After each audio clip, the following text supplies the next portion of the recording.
Something called the Danish twin study established that only about 10% of how long the average person lives within certain biological limits is dictated by our genes. The other 90% is dictated by our lifestyle. So the premise of Blue Zone is if we can find the optimal lifestyle of longevity, we can come up with a de facto formula for longevity. We found our first Blue Zone about 125 miles off the coast of Italy on the island of Sardinia.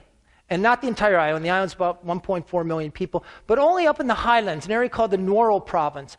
And here we have this area where men live the longest, about 10 times more centenarians than we have here in America. And this is a place where people not only reach age 100, they do so with extraordinary vigor. But the real secret, I think, lies more in the way that they organize their society. And one of the most salient elements of the Sardinian society is how they treat older people.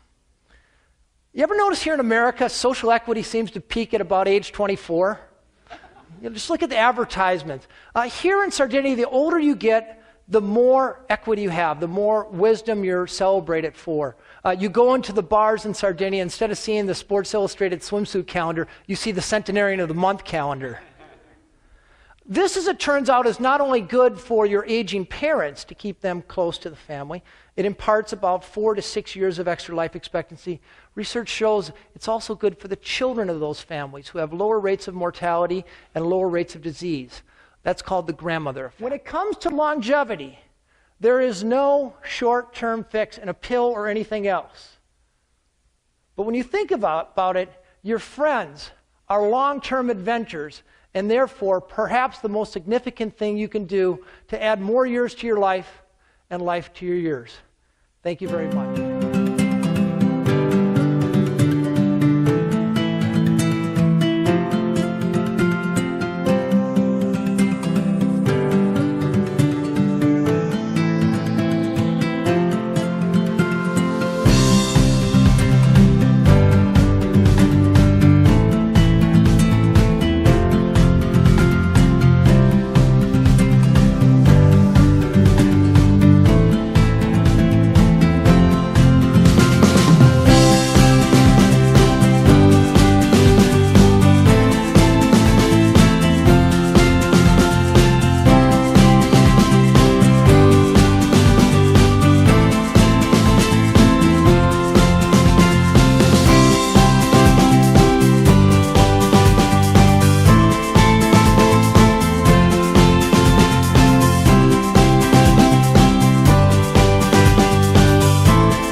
There should be no cell phones in conference rooms.